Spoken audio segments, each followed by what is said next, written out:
Lately, I've been having the same dream. I find myself on a train, rolling through a rural area I've never seen before. The train is an old steam engine, a model I've never personally seen before, and is probably not running anymore in real life. It's a relic straight out of the diagrams from the American history books from back in my college days. I sometimes wonder to myself if I'd appreciate the antique train if I'd paid more attention in those classes.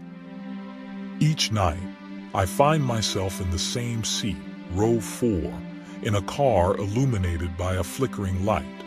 Fellow passengers fill the seats, a mix of faces before me, beside me, and behind me. The car should be bustling with the chatter of a full journey, yet an unsettling stillness hangs heavy, like a somber funeral gathering. Throughout all my dreams, I can't recall hearing a single peep from anyone. An unspoken divide permeates the atmosphere, a cavernous silence that keeps everyone isolated in their own bubble. Even my attempts at small talk with the man seated next to me are met with complete indifference. His empty gaze is fixed on some distant point, unresponsive to my presence or words.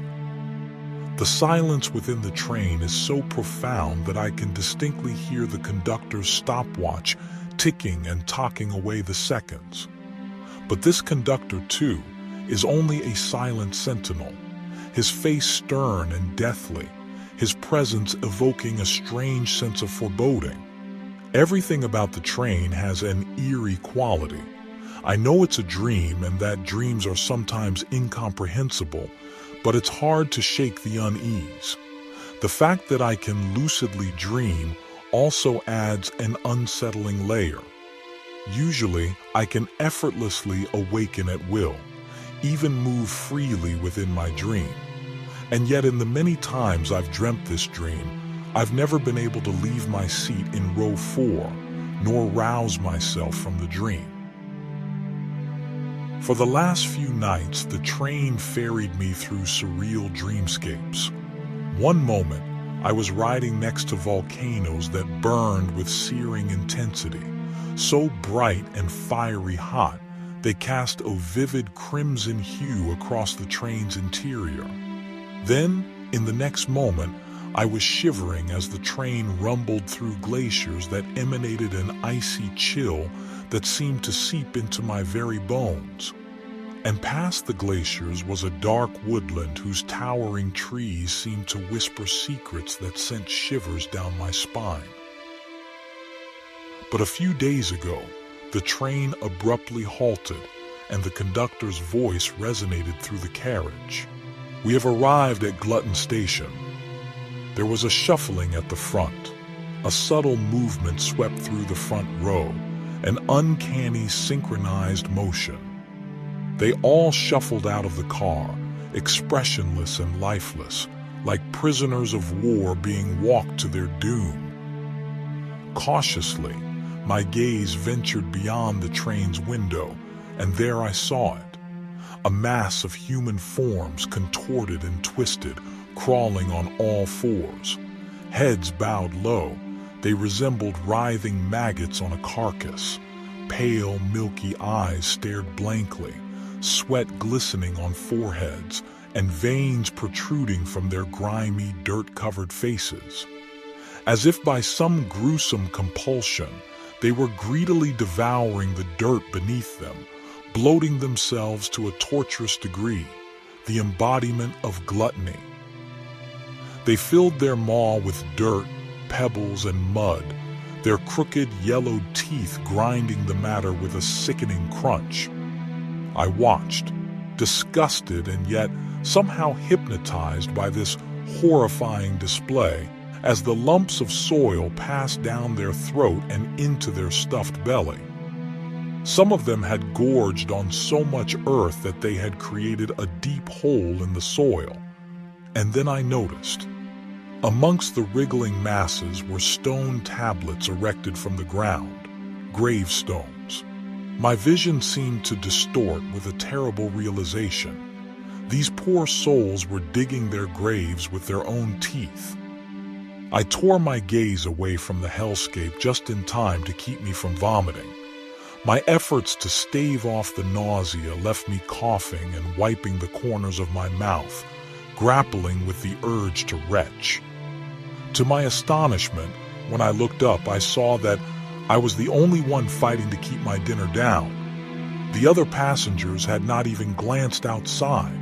No stolen glances, no flinches of horror, no reactions whatsoever. Their gaze remained fixed, lifeless and vacant, just a lifeless stare towards nowhere. I watched for a fleeting moment at the terrifying apathy of my fellow passengers before the train creaked to life and rumbled forward. But even as the train pulled away from the twisted graveyard, the gnashing of teeth outside was so deafening, almost militaristic and duty-driven, that it beckoned my eyes back to the horrifying display of never-ending appetite.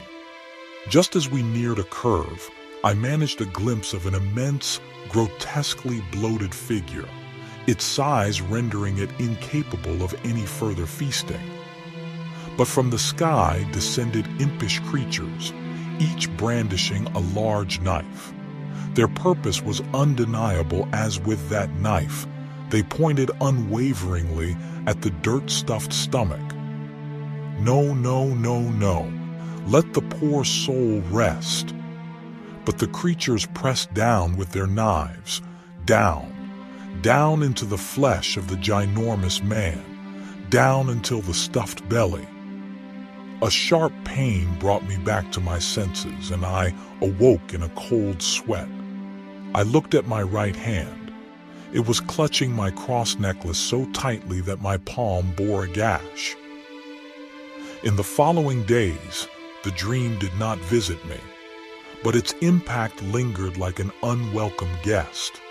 During that time, food refused to pass my throat. I couldn't shake the pandemonium of gnashing teeth from my head, the people gorging themselves, digging their own graves, the dirt being stuffed into their mouths, the man with the stuffed belly, the knife being brought down on it. But yesterday, I woke to the soft rumbling of a steam engine. I found myself back on the train, my fear mounting as it stopped again, this time at Envy Station. There was some more shuffling from the second row as passengers disembarked. Out of the corner of my eye, I saw an endless rope snaking into the sky. I looked up from my window seat and still failed to see where the roll came from. Perhaps from the heavens themselves, it beckoned upward with a promise of salvation. On that endless rope, there was a small figure climbing desperately, scrambling upwards with a frenzied determination. But a hand snaked from below, seizing the climber's ankle in a vice grip. Defiant kicks and wild flails ensued, yet all of the man's efforts were in vain. With a gut-wrenching scream, the man was pulled back down, swallowed by the mass of humanity below. As swiftly as the unfortunate climber had been pulled down, others clawed their way upward, eager to seize the lifeline. But they too were promptly dragged down, and now those that dragged them down scattered up, only to be promptly pulled into the riding mass below. Up, down, clawed up, clawed down. Each figure, each straining to climb upwards, each desperate to pull the others down. As I nervously peeked at this sickening cycle, my heart raced as I fought to wake myself, desperate to escape this twisted dreamscape. Come on, get up! Wake up! Wake up! Wake up!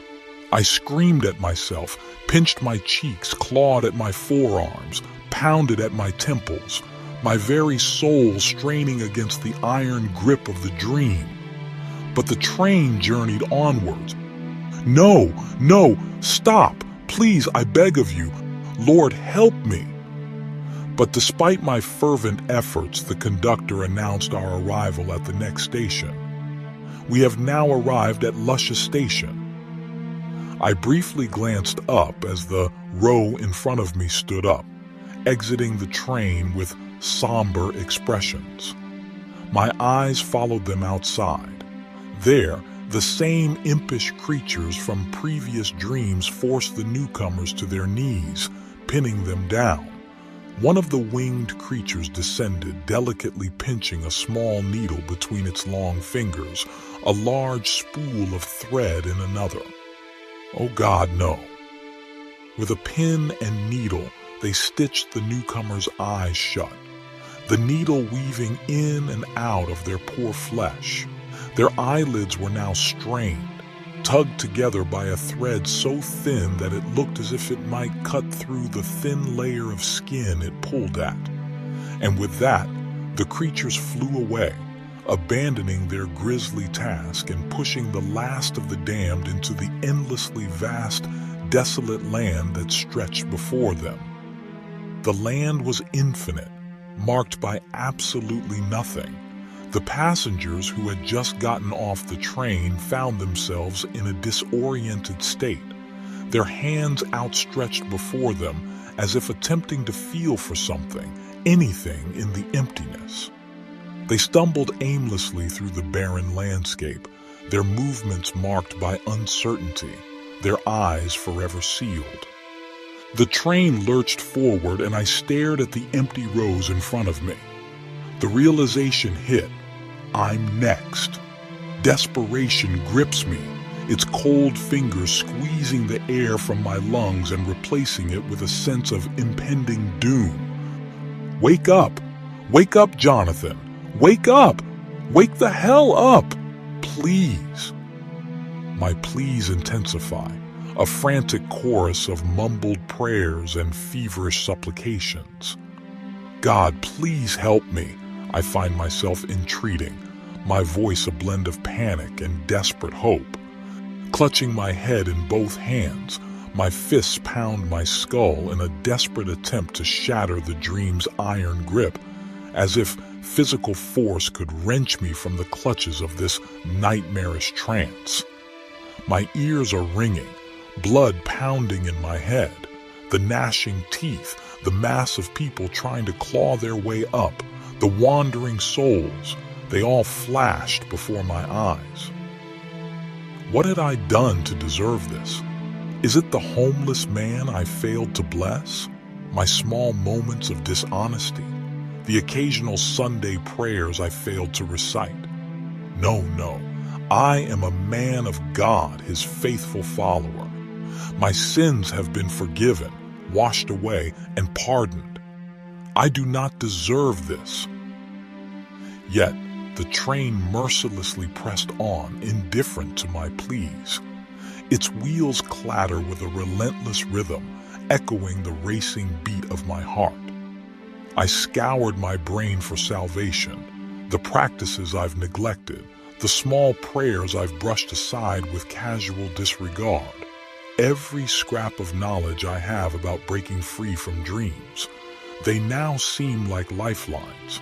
I grasp at them like a drowning man clings to driftwood.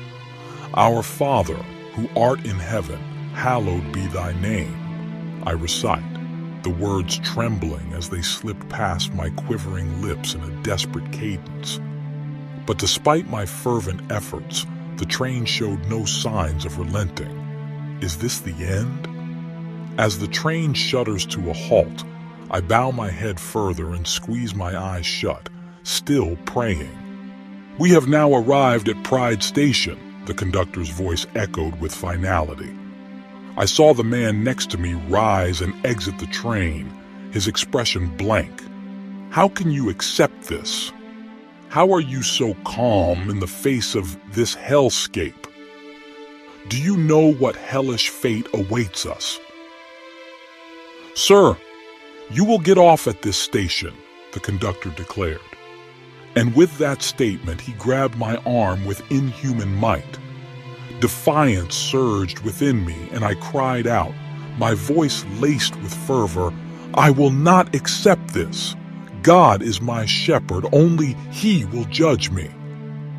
But my cries fell on deaf ears as the conductor marched me through the train and out the exit, throwing me onto the ground. As I staggered to my feet, the scene before me threatened to overwhelm me. In front of me was a courtyard adorned with crosses, each one tall and elegant, vainly garnished with fine decorations. Up high, there was a person crucified to each one, and far beneath them were those impish creatures, feeding a fire at the base of each cross. They fed the hungry flames with tokens, food and money, offerings of every sort. With each addition, the flames surged and swelled, doubling in size as they belched plumes of smoke that distorted the very air with waves of heat. The nauseating smell of burning assaulted my nose, and my brain refused to register what it was that was burning. The man suspended on the cross before me coughed heavily, his skin sore and blemished from the heat. He cried out, I repent, I beg," before he erupted into yet another coughing fit. Overwhelmed by the scene, I staggered back, attempting to distance myself from the horror unfolding before my eyes. But then I felt a brutish hand curl around my shoulder. I refused to. I was shoved forward onto a wooden floor. No, a luxuriously decorated wooden cross. Lord, save me! Wake up! Wake up! Impish creatures on either side of me pinned down my arms, holding them in place. God, save me! I do not deserve this. Please, wake up! Help! I struggled in vain as two of the creatures towered over me, one's claws curled around a giant hammer, another holding a stake over my chest. The creature raised its hammer and swung down with chilling determination. For a brief fraction of a second, I felt the stake pierce my skin, the searing pain of fleeting torment. With a jolt, I awoke, my scream echoing through the confines of my room. My hand was bloodied, fiercely clutching my cross necklace. I looked down at my pajama shirt and saw a telltale trickle of blood where the stale had penetrated my skin. I heaved a shaky sigh of relief, but then, as clear as day, a chilling whisper, the voice of the conductor, penetrated my awakening. Thou shalt not flee again. Next time shall be thy last.